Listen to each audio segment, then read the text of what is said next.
Well, folks, let's talk about sharks. Not just any sharks, mind you, but the ones that look like they swam headfirst into a wall and came out winning. I'm talking about hammerhead sharks, the goofballs of the ocean with a head shaped like a carpenter's tool. Now I know what you're thinking, Mike, that head looks more awkward than a penguin in a tuxedo. And you're not wrong. But trust me, there's a reason these guys have been rocking the hammerhead look for millions of years. It's not just for show, folks. That head, called a cephalofoil, is a marvel of evolution, a Swiss Army knife of shark anatomy. Imagine having your eyes on the sides of your head like a panoramic TV. You'd see everything coming. That's the hammerhead's secret weapon. Their wide-set eyes give them an almost 360-degree view of the world. They can spot a tasty fish hiding in the sand from miles away. Talk about having eyes in the back of your head. But wait, there's more. That hammerhead isn't just about good looks and excellent vision. It's also a sensory powerhouse, packed with special receptors that help them find food and navigate the ocean. We're talking smell, electroreception, the works. These sharks are like swimming metal detectors with a nose for trouble.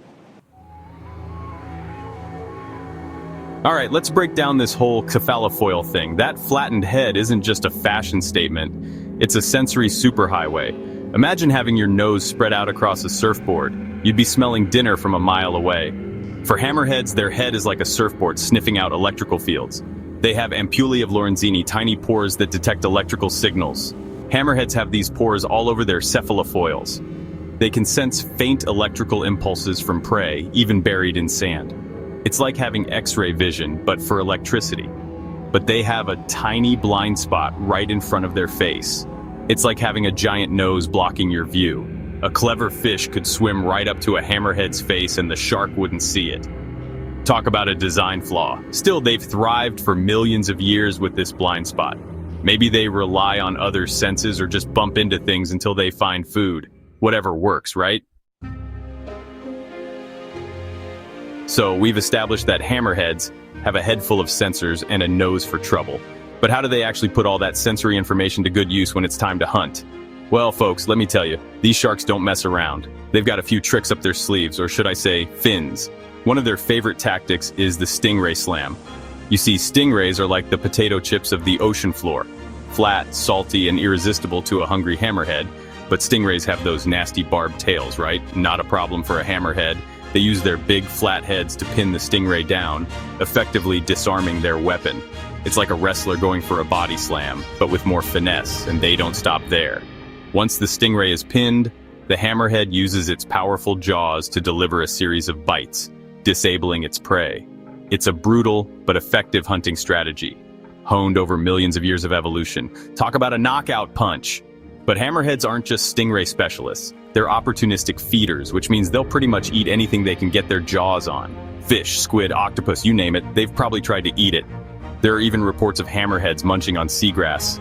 Hey, even the toughest predators need a little salad now and then, right? All right, let's talk about food. Hammerheads, despite their intimidating looks, aren't picky eaters. They're like the garbage disposals of the sea, gobbling up anything that looks remotely edible. But don't let that fool you. They've got their favorites.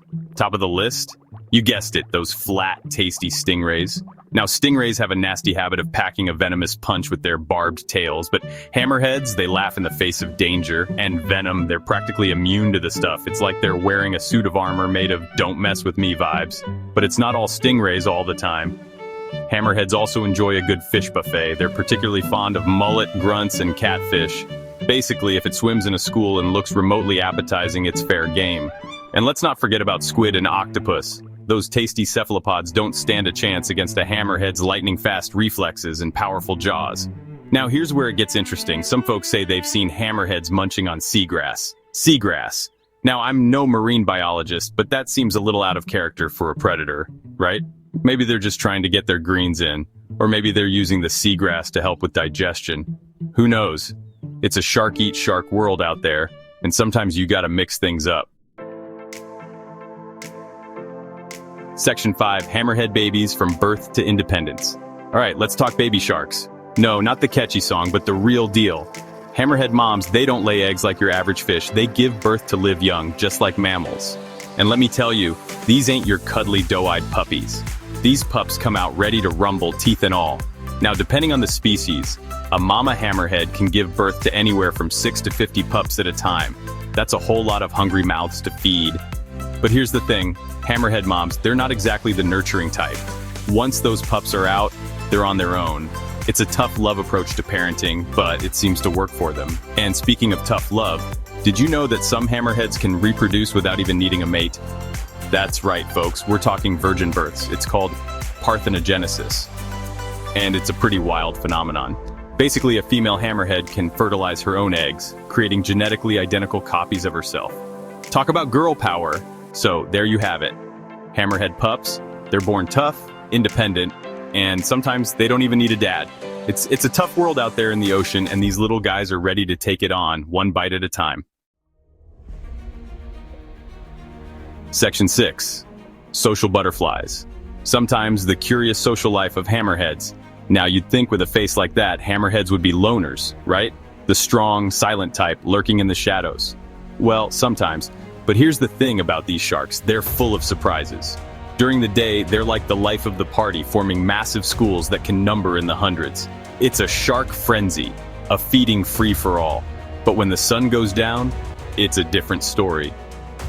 The party's over, folks. Hammerheads become solitary creatures, each one going their own way. It's like they flip a switch from social butterflies to stealthy hunters. Why the drastic change? Well, that's the million-dollar question, isn't it? Some scientists think it's all about hunting. Maybe it's easier to corner prey in a group during the day, while at night it's every shark for themselves. Others believe it's about safety in numbers, protection from larger predators. Whatever the reason, it's a fascinating glimpse into the complex social lives of these amazing creatures. So the next time you picture a hammerhead, don't just think of a lone wolf with a funny face. Imagine them as they truly are, social creatures, capable of both teamwork and solitary stealth. They're the life of the party, until they're not. Section 7, the Hammerhead family reunion, a look at different species. Now you might be thinking, a hammerhead's a hammerhead, right? Well, not so fast, my friend. It's like saying all dogs look alike. Sure, they share some similarities, but there's a whole lot of variety within the hammerhead family. We're talking different sizes, shapes, and even temperaments. There's the big kahuna, the great hammerhead, with a cephalofoil so wide it could double as a snowplow. Then you've got the scalloped hammerhead, named for the wavy edges of its head. And let's not forget the bonnet head, the runt of the litter with a head that looks more like a shovel than a hammer. Each species has its own unique quirks and characteristics. Some, like the great hammerhead, are known for their solitary nature and aggressive hunting style. Others, like the scalloped hammerhead, are more social and prefer to stick together in groups. It's like a big dysfunctional family reunion, but with more teeth and less potato salad. So, the next time you're lucky enough to encounter a hammerhead, take a closer look. What kind of hammerhead is it? What's its personality like? You might be surprised by what you discover. Section 8, Hammerheads Through Time, A Tale of Evolution. Alright folks, let's hop in the time machine and journey back millions of years. Back then, sharks were already the bad boys of the ocean, but the hammerhead, it was still a work in progress. You see, these guys are relative newcomers to the shark family tree. Scientists believe that hammerheads evolved from a more traditional-looking shark ancestor with a head that was, well, normal. But over time, something strange happened. Their heads started to flatten, their eyes migrated to the sides, and voila, the hammerhead was born. Now, why the drastic makeover? It's all about survival of the fittest, folks. That unique head shape gave hammerheads a leg up in the evolutionary race. It improved their vision, enhanced their senses, and made them more efficient hunters. It's like they hit the genetic jackpot. So the next time you see a hammerhead, take a moment to appreciate the millions of years of evolution that went into creating that remarkable creature. It's a testament to the power of natural selection and the incredible diversity of life on Earth. Section 9, Hammerheads and Humans, A Call for Conservation. Now here's the thing, folks. As fascinating and unique as hammerheads are, they're facing some serious threats. Overfishing, habitat destruction, and climate change are all taking a toll on these amazing creatures. And that's a real shame because hammerheads play an important role in maintaining the balance of the ocean ecosystem. They're top predators, which means they help keep populations of other fish in check. They're also a valuable part of the tourism industry, attracting divers and nature enthusiasts from all over the world. But most importantly, they're a reminder of the incredible diversity and wonder of the natural world. So, what can we do to help? Well, for starters, we can support sustainable fishing practices and reduce our consumption of seafood. We can also advocate for the protection of their habitats and support organizations working to conserve these amazing creatures. It's up to us, folks, to ensure that future generations get to experience the awe and wonder of encountering a hammerhead in the wild. Let's not let these incredible creatures become just another casualty of human activity.